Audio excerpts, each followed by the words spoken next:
In this video, I'll start the chapter Chemical Reactions and Equations. The chapter is quite easy as there is nothing new here.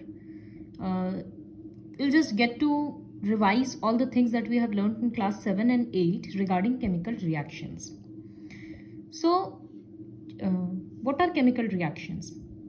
जैसे chemical change होता है, like burning of paper, burning of a candle, burning of this magnesium ribbon, तो ये सारा एक chemical change है. तो इस केमिकल चेंज में जो भी प्रोसेस हो रहा है उसको केमिकल रिएक्शन बोलते हैं. और जब केमिकल रिएक्शन को हम लोग इक्वेशंस के फॉर्म में लिखते हैं, like what is happening here, magnesium ribbon that is Mg is reacting with oxygen O2 और मैग्नीशियम ऑक्साइड बन रहा है. तो जिस तरह से हम लोग स्टैंडर्ड 9 में फॉर्मूलाज बनाना सीखे थे, मैग्नीशियम ऑक्साइड Mg का आयन 2+ है वैलेंसी एंड ऑक्साइड इज 2-. तो क्रिस क्रॉस करेंगे, सेम नंबर है, कट जाएगा, यू विल गेट MgO. तो this is magnesium oxide. So magnesium ribbon white colour का रिबन है मैग्नीशियम, उसको हम लोग बर्न कर रहे हैं तो मैग्नीशियम ऑक्साइड का पाउडर मिल रहा है. This representation is called a chemical equation. Now, how will you say that a chemical reaction has taken place? Chemical reaction हो रहा है, ये किस चीज़ से समझ आएगा? तो इसमें ये हो सकता है कि जो सब्सटेंस लिए हैं उसका केमिकल स्टेट, उसका फिजिकल स्टेट चेंज हो जाए. जैसे यहाँ पर हम लोग रिबन लिए थे और वो पाउडर्ड फॉर्म में मिल रहा है. कभी कभी होता है हम लोग सॉलिड डालते हैं और वो लिक्विड या गैसियस फॉर्म में रिलीज होता है. कभी चेंज इन कलर होता है, कभी कभी गैसेस इवॉल्व होता है, या फिर टेम्परेचर चेंज हो जाता है. बीकर या तो ठंडा हो जाएगा या एकदम गर्म हो जाएगा. That means either heat is being released और it is being absorbed. So these are the observations from which we can say that a chemical reaction has taken place. Now will read more about chemical equations. तो chemical equation का 2 part होता है. Left side में reactants होता है, ये सब हम लोगों को ऑलरेडी पता है. रिएक्टेंट्स क्या है? वो सब्सटेंसेस जो रिएक्ट कर रहा है, और जो नया सब्सटेंस प्रोड्यूस हो रहा है उसको प्रोडक्ट बोलते हैं. How do you write a chemical equation? Reactants are written on the left side, products on the right side. और फॉर्मूलाज जिस तरह से हम लोग स्टैंडर्ड 9 में सीखे थे उस तरह से बनाया जाता है. The next point is balanced chemical equations. तो बैलेंसिंग भी आता है. अब इसको कैसे बैलेंस करेंगे? यहाँ मैग्नीशियम 1 है और यहाँ भी मैग्नीशियम 1 है, तो ठीक है. यहाँ ऑक्सीजन 2 है, तो यहाँ ऑक्सीजन को 2 करने के लिए उसके पास में या बीच में नंबर नहीं बैठाते हैं, इस पूरे कंपाउंड के सामने में बैठाना होगा. तो यहाँ पर ऑक्सीजन 2 था और अब राइट साइड में भी 2 हो गया, लेकिन अब मैग्नीशियम इधर 2 हो गया क्योंकि ये 2 मैग्नीशियम को भी मिल रहा है. तो फिर इधर लेफ्ट साइड में 2 करने के लिए सामने में 2 बैठा देंगे, तो हो गया बैलेंस. जब हर एक एक एलिमेंट का number left and right side दोनों में सेम होता है तो हम लोग उसको बोलते हैं balanced chemical equation. Now let us start with another example, the one which is given in your book. So the equation is Fe plus H2O, Fe3O4 plus H2. तो हर एक एक एलिमेंट, ये ज़रूरी नहीं है कि हम लोग इस तरह से फ्लो चार्ट बनाए. तो फ्लो चार्ट नहीं, table, sorry. So first I am starting with iron. Fe is iron. यहाँ पर 1 है और यहाँ पर इसके पास 3 लिखा है, इसका मतलब 3 है. तो इसको 3 बनाना पड़ेगा, जिसके लिए हम यहाँ पर 3 लिख देंगे सामने. हो गया balance. Next moving on to hydrogen. यहाँ 2 है, यहाँ 2 है, तो ठीक है, बैलेंस्ड है. ऑक्सीजन देखते हैं. यहाँ पर 4 है और यहाँ ऑक्सीजन 1 है. 2 नहीं है, 1 है. तो अब इसको 4 बनाना होगा, इसका मतलब सामने में 4 बैठाएंगे, पास में तो लिख नहीं सकते. तो ये 4 हो गया. लेकिन अब हाइड्रोजन डिस्टर्ब हो गया. यहाँ हाइड्रोजन अब 4 × 2 8 हो गया. इस तरह से जब नंबर्स रहता है वो मल्टीप्लाई होता है, ऐड नहीं होता है। तो 4 × 2 8 हो गया और इधर में सिर्फ 2 है, तो इसको 8 करने के लिए हम लोग 4 बैठाएंगे क्योंकि मल्टीप्लाई होगा। तो ये हो गया balanced. So this is a balanced chemical equation. So like this you have to write, you have to use whole numbers to balance the chemical equation. Next, equations में ब्रैकेट में इस तरह से लिखा हुआ रहता है एस जी, कभी ए क्यू रहता है, कभी एस एल, इस तरह से रहता है। तो एस का मतलब होता है सॉलिड, इसका मतलब इस रिएक्शन में जो आयरन यूज हो रहा है वो सॉलिड फॉर्म में है। H2O is water, but water liquid form में नहीं है। जी लिखा है ना, इसका मतलब वो गैशियस स्टेट में है, तो वाटर वेपर के फॉर्म में यूज किया जा रहा है। फिर जो आयरन ऑक्साइड मिल रहा है, जो रस्ट मिल रहा है, वो सॉलिड है, और जो हाइड्रोजन रिलीज हो रहा है वो गैशियस है। इसी तरह से अगर L लिखा है तो वो लिक्विड है, और AQ लिखा है मतलब वो एक्वस सोल्यूशन है, पानी के साथ मिलाकर उसका सोल्यूशन बना के यूज किया गया है। तो जनरली फिजिकल स्टेट्स मेंशन्ड नहीं रहता है, ऐसा कुछ नेसेसरी नहीं है कि उसको मेंशन करना ही पड़ेगा। और कभी कभी ये कंडीशंस इस तरह से एरो के ऊपर लिखा जाता है। अब जैसे this is an equation for photosynthesis, तो वो सनलाइट और क्लोरोफिल के प्रेजेंस में हो रहा है, तो एरो के ऊपर नीचे इस तरह से लिख दिया गया है। यहां पर इस इक्वेशन में 340 एटमॉस्फेरिक प्रेशर देना होता है, तो वो इस तरह से लिख दिया गया। तो you may right the conditions under which the reaction is taking place. ये सारा क्वेश्चंस खुद से ट्राई करना है। I'll just do one question. जैसे ये लिखा है, right a balanced chemical equation with state symbols for the following. Solution of barium chloride. तो एक एक जिस तरह से कंपाउंड मिलते जाएगा वैसे वैसे करते जाएंगे। तो सबसे पहले बेरियम क्लोराइड। बेरियम हम लोग अभी तक नहीं पढ़े थे, साइड में सारा हम बनाएंगे। Barium is Ba2+ and chloride is Cl-। तो क्रिस क्रॉस करके ये बनेगा BaCl2। ये सोल्यूशन है ना, इसका मतलब AQ लिखना होगा, एक्वस है। And sodium sulphate, so sodium is Na+ and sulphate is SO4 2-। 2 इसको मिलेगा तो ये Na2SO4 बन जाएगा, ये भी एक्वस है। तो हम इसको पास में थोड़ा रीराइट कर रहे हैं। सो BaCl2AQ प्लस Na2SO4, एरो दे दिए, reacts to give insoluble barium sulphate. तो बेरियम सल्फेट का क्या बनेगा, ये रहा बेरियम, ये रहा सल्फेट, दोनों का 2 हट जाएगा, so you will get BaSO4। Insoluble है मतलब वो पानी में डिसॉल्व नहीं है, तो सॉलिड स्टेट में है। एंड मतलब plus solution of sodium chloride, तो सोडियम क्लोराइड NaCl हो रहा है, सोल्यूशन है मतलब AQ लिखना होगा। ये हम लोग लिख दिए इक्वेशन। अब इसको बैलेंस करने का देखेंगे। तो बेरियम से स्टार्ट करते BA1 done.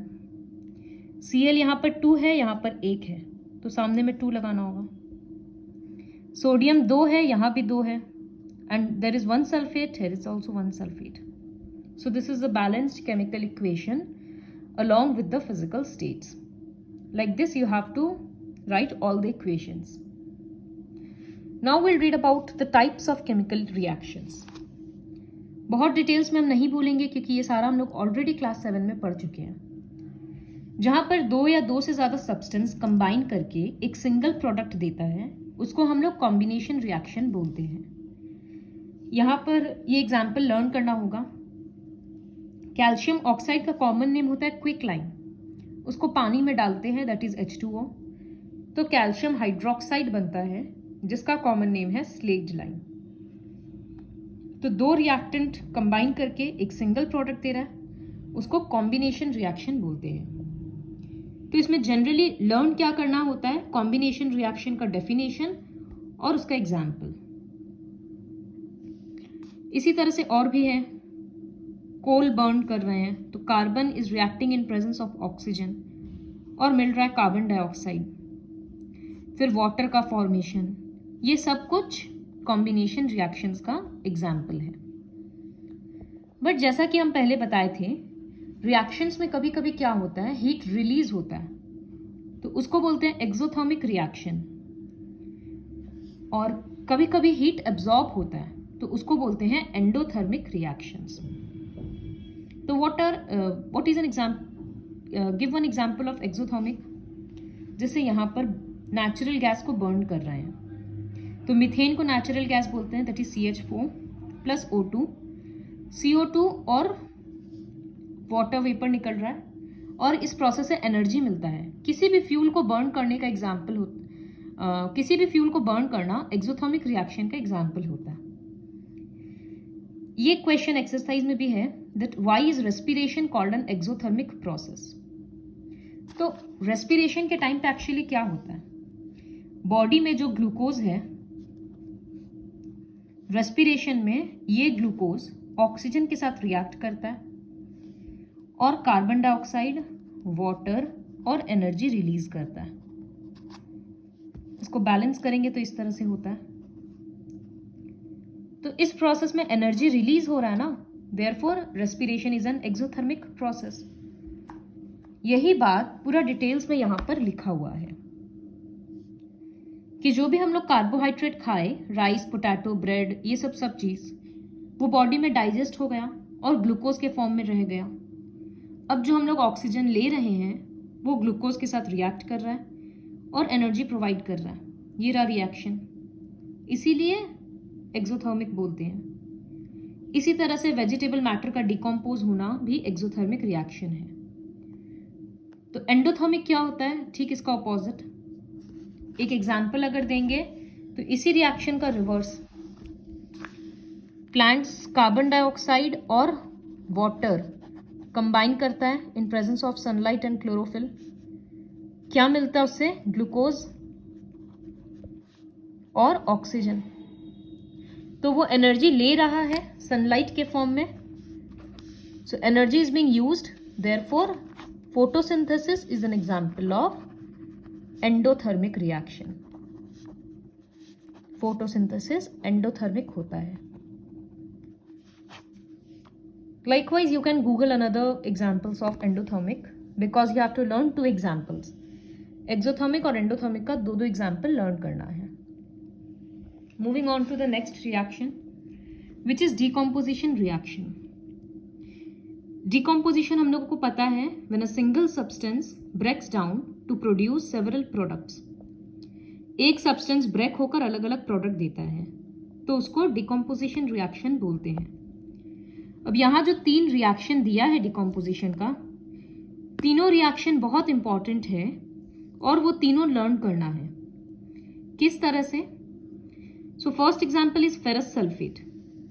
Ferrous sulphate green colour का क्रिस्टल्स होता है और जब इसको हीट करते हैं तो बर्निंग सल्फर का स्मेल आता है, क्योंकि सल्फर डाइऑक्साइड और सल्फर ट्राइऑक्साइड प्रोड्यूस हो रहा है। तो हीट देने की वजह से ये डिकम्पोज हो रहा है।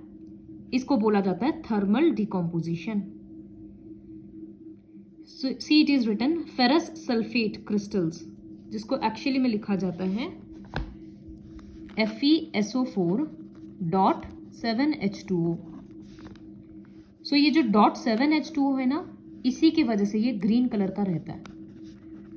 This is responsible for green colour. इसके बारे में हम लोग बाद में चैप्टर्स में पढ़ेंगे।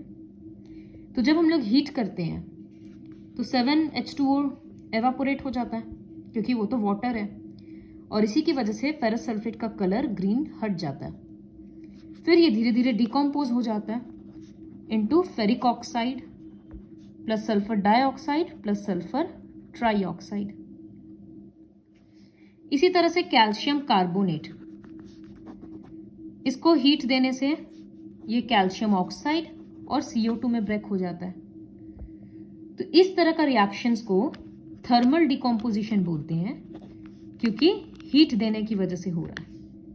तो one category in decomposition reaction is thermal decomposition. इसका एक और एग्जाम्पल है lead nitrate, PbNO3 whole twice. ये लर्न करना बहुत इंपॉर्टेंट है। इसको जब हीट देते हैं तो लीड ऑक्साइड, नाइट्रोजन डाइऑक्साइड और ऑक्सीजन प्रोड्यूस होता है। और जैसा कि हम लोगों को यहाँ से दिख रहा है, हीट करते वक्त पूरा टेस्ट ट्यूब से ब्राउन कलर का फ्यूम्स मतलब धुआं निकलने लगता है। तो ये कौन सा गैस है? ये नाइट्रोजन डाइऑक्साइड है। इस गैस की वजह से पूरा टेस्ट ट्यूब ब्राउन कलर का हो जाता है। तो इसमें जैसे कैरेक्टरिस्टिक स्मेल क्या था फेरस सल्फेट का डिकम्पोजिशन में? बर्निंग सल्फर का स्मेल। उससे समझ में आएगा कि फेरस सल्फेट डिकम्पोज हुआ था। इसमें ब्राउन कलर का फ्यूम्स निकल रहा था, तो उससे समझ में आएगा कि लेड नाइट्रेट का डिकम्पोजिशन हुआ है। तो ये सारा हीट देकर हुआ, तो these are called thermal decomposition reactions. Second category में इलेक्ट्रिसिटी देकर अगर डिकम्पोज करते हैं, जैसे वाटर का इलेक्ट्रोलाइसिस, तो यहां पर हम इलेक्ट्रिसिटी दे रहे हैं, therefore it is called electrolysis, because lysis means breakdown and electro is electricity. फिर थर्ड कैटेगरी है decomposition in presence of light. This is silver chloride. You will get silver plus chlorine. इसको धूप में अगर इस तरह से छोड़ देंगे सिल्वर क्लोराइड को, तो सिल्वर और क्लोरीन में ये डिकम्पोज हो जाएगा। और ऑब्जर्वेशन क्या रहेगा? सिल्वर क्लोराइड ग्रे कलर का हो जाएगा, क्योंकि सिल्वर फॉर्म हो रहा है ना, इस वजह से। तो ये थर्मल डिकम्पोजिशन का हुआ। इसी तरह से थर्मल डिकम्पोजिशन का एक और एग्जाम्पल है सिल्वर ब्रोमाइड। धूप में रखने से सिल्वर और ब्रोमिन रिलीज होता है। So we have now understood about the 3 types of decomposition reaction. और ये सारा decomposition reaction actually एंडोथर्मिक है, क्योंकि सब में तो हीट या एनर्जी देना ही पड़ रहा है ना, इस वजह से। Next one is displacement reaction. So displacement reaction के बारे में भी हम लोग ऑलरेडी पढ़ चुके थे। जब एक एलिमेंट दूसरे एलिमेंट को डिस्प्लेस कर देता है उसके कंपाउंड से। So here iron is more reactive than copper, तो वो क्या करेगा? कॉपर को हटाकर आयरन के साथ सल्फेट बनाएगा, FeSO4, और कॉपर साइड में हो जाएगा। इसी तरह से यहां पर और भी एलिमेंट्स दिया। So these are the examples of displacement reaction. Next, double displacement reaction. इसमें ये जो एग्जाम्पल है जनरली एग्जाम में यही वाला आता है। तो Na2SO4 plus BaCl2। Single displacement में क्या हुआ? एक एलिमेंट था और एक कंपाउंड था। यहां पर दोनों कंपाउंड है। अभी सोडियम सल्फेट के साथ है ना, रिएक्शन के बाद सोडियम क्लोरीन के साथ बन जाएगा, क्लोराइड के साथ। So you will get NaCl, और बेरियम सल्फेट के साथ बन जाएगा। तो जैसा कि हम लोग पहले देख चुके हैं, Ba2+ होता है और SO4 2-, तो रिएक्ट करके वो BaSO4 बनाएगा। तो यहां पर ऐसा लग रहा है कि दोनों ही अपना आयन को इंटरचेंज कर लिया है। इसी वजह से इसको डबल डिस्प्लेसमेंट रिएक्शन बोलते हैं, क्योंकि 2 बार डिस्प्लेसमेंट हो रहा है। इस रिएक्शन का एक और स्पेशलिटी है कि इसको प्रेसिपिटेशन रिएक्शन भी बोलते हैं। क्यों? क्योंकि बेरियम सल्फेट इनसोल्यूबल है। तो टेस्ट ट्यूब में है ना, जब ये सब डालेंगे रिएक्शन होगा तो बाद में बेरियम सल्फेट नीचे में रह जाएगा और ऊपर में सोडियम क्लोराइड का सोल्यूशन रहेगा। तो ये जो प्रेसिपिटेट है, PPT लिखते हैं, ये वाइट कलर का रहेगा, सॉलिड रहेगा। इसी वजह से इस रिएक्शन को प्रेसिपिटेशन रिएक्शन भी बोला जाता है। Now coming to the last category, that is oxidation and reduction. इसमें जो 2 चीज बताएंगे बहुत इंपॉर्टेंट है। So let us take an example, Cu plus O2, जो एग्जाम्पल बुक में दिया हुआ है ऑलरेडी। कॉपर को ऑक्सीजन के प्रेजेंस में या मतलब एयर में हीट करेंगे तो ब्लैक कलर का सब्सटेंस फॉर्म होगा। ये ब्लैक कलर का क्या बन रहा है? Copper oxide. Cu2+ होता है और O2-, दोनों का 2 हट जाएगा तो CuO। तो यहां पर कॉपर ऑक्सीजन के साथ कंबाइन कर रहा है, देयरफॉर इसको बोला जाता है ऑक्सीडेशन। तो what is oxidation reaction? A substance, a reaction in which an element is combining with oxygen.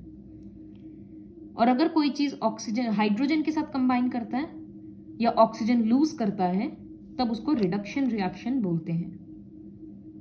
अभी जैसे ये कॉपर ब्लैक कलर का हो गया, अब अगर हम इसी कॉपर ऑक्साइड को हाइड्रोजन के प्रेजेंस में हीट करेंगे तो कॉपर फिर से फ्री स्टेट में आएगा और ऑक्सीजन हाइड्रोजन के साथ वाटर बनाएगा।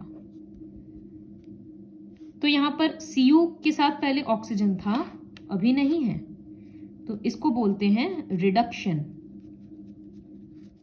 क्योंकि वो अपना ऑक्सीजन खो दिया।